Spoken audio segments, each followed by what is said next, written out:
Convert PDF to other format in PicoPDF. Open your PDF by clicking the Open button, then select the Convert button in the Home toolbar.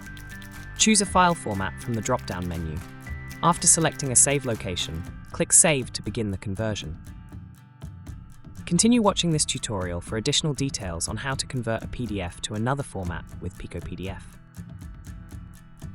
To begin, load the PDF file you want to convert by clicking the Open button or by dragging the file into the application. Once your file is open, look for the Convert button in the toolbar. Clicking it will bring up a drop-down menu where you can choose the file format you'd like to convert your PDF to, such as DOCX, TXT, HTML, and various file formats. If you choose an image format like JPG, keep in mind that each page of your PDF will be saved as a separate image.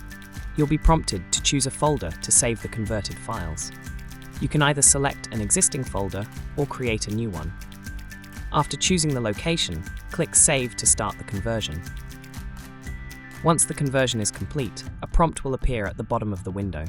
From there, you can click Open File to view the converted file, or Open Folder to access the location where it's saved. For more PicoPDF tutorials, visit the address shown on your screen.